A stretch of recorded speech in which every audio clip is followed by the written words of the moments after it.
playbook.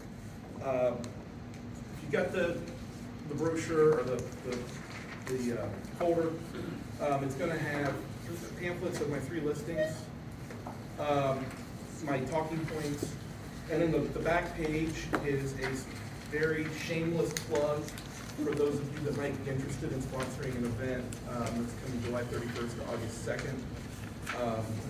Start.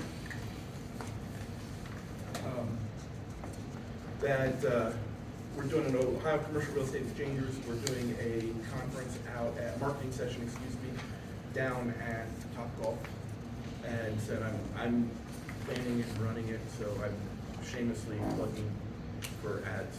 Anyway, off of the shameless plugs. Kind of walking through this, I'm not going to read it to you. I hope most of us can read. My thing is, what makes me different? I like to focus on, I say it's the 4 C's: counselor, caring, compassionate, and committed. I have never been committed, but I've been threatened to have that happen to me a few times. The counselor is something that I don't think people understand quite as much as I'd like them to. The idea of the counselor is a real estate agent will help you sell your property. A real estate counselor will help you reach the goal that you're trying to reach. So, for example, I worked with a family up in Ashtabula County. Dad passed away, mom passed away, the farm's passing on to the kids. Kids are going to inherit this farm. They don't want the farm.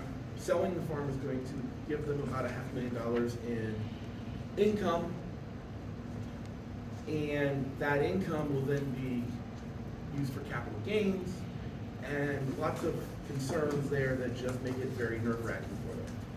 So what we were able to do was we were able to look at their strategies and what their goals were, and their goal was income, and not giving money to Uncle Sam, which is always a good, a lot of people have that goal. And we were able to take them and use a program called a 1031 tax exchange and put them into, crossing fingers, it all comes together, it's supposed to close again next month. Put them into a long-term retail lease on, so they're buying a building that a national tenant runs, does everything for it. They have no responsibilities other than cashing the check. And so we were able to defer those taxes. They avoided having to pay capital gains, and they avoided a few other there. So it's that ability to take that step from 1 to 2 without, or getting them from 1 to 3, but not just looking at 2. And a real estate agent will look at number 2 and say, my goal is to sell this property. Well, what is he doing with the money? What's she doing when she gets the money? Is she going to invest it? Is she going to put it in the market? Is she willing to pay 1/3 of it to Uncle Sam for capital gains? That kind of stuff. That's the counselor. Caring, I've hit on that a lot. I think I hope everybody kind of knows I've got a kind heart. I focus a lot on small businesses that are mom and pop type shops.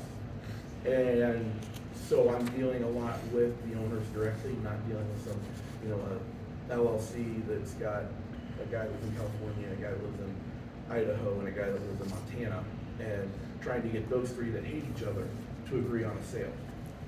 I do have one of those, and I do not like that necessarily.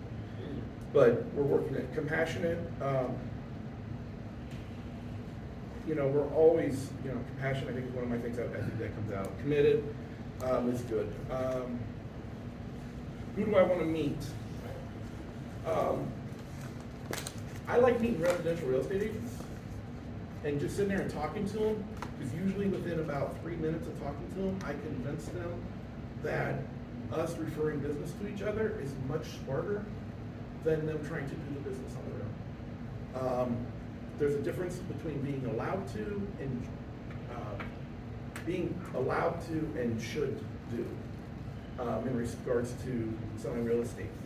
We have a piece of land up here that's for sale out on 203, and the guy that referred it to me sells condos downtown Columbus.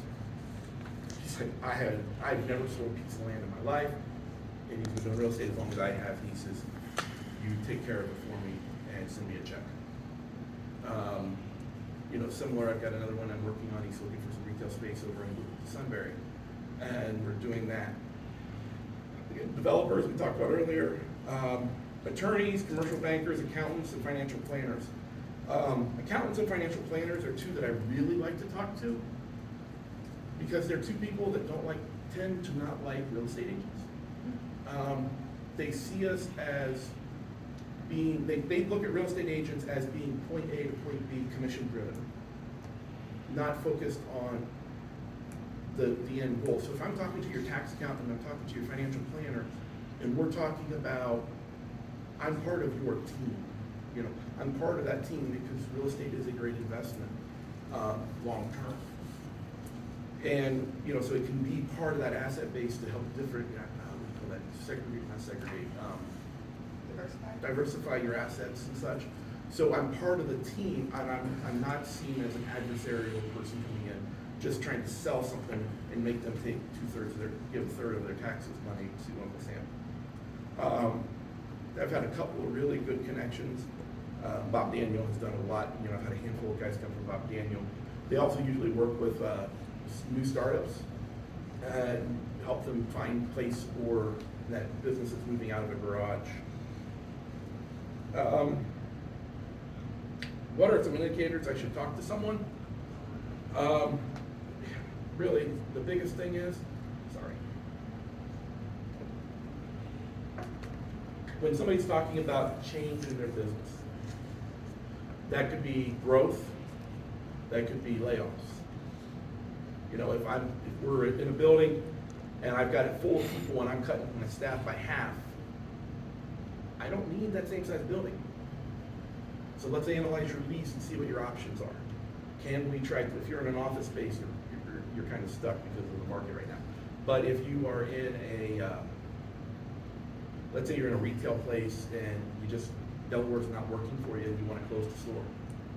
We can sublease a lot of times for small, so you're not paying, you're still going to have to pay the landlord that lease amount even if you close the store. That doesn't go away. So we can sublease it and help make that payment a little smaller. So instead of paying $15,000 net a month, you're giving them 15 and you're getting a check for 12 from the company that's in it. Of course, you got to work that all through the owner and all that stuff, but that's ways that we can help offset financial loss. Right now, a lot of mine are retirement. A lot of the people I'm talking to, they're in their 60s and their 70s, and they want to go to Florida. They don't want to work 90 hours a week. So they're looking for somebody to take over their business. These are hard sells. A lot of times because we're selling a job and we're selling the expertise of a person. So like I'm working with a hotel, a small mom and pop hotel, and we started meeting, we had our first meeting last week, and she says, Toby, when do you think we're going to be ready to go on the market? I said 3 years. And they just looked at me with horror. And I'm like, we need 3 years of past tax returns. Because a lot of people avoid taxes when they do their tax returns. Well, as a buyer of your property, of your building and your business and your income, I want to see that you're making money. So we have to be able to look at it from that perspective. So you have to be able to show that. So in that instance, if you want to make money long term or make money on the sale, we got to show income on those profit and loss statements that you're turning in on the sale. And they have to match.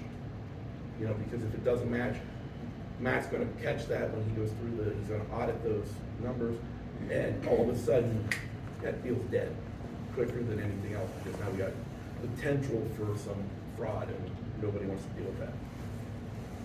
Probably my second most common thing right now is I'm selling businesses for people that bought business and real estate, or just businesses, that they bought a job for their kids and their kids didn't want it.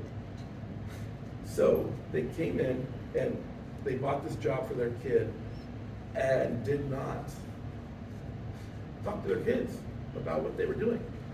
And the kids were like, I don't want to work at Subway. So now you're trying to sell a franchise for somebody because they bought that. I've got a handful of those going on right now.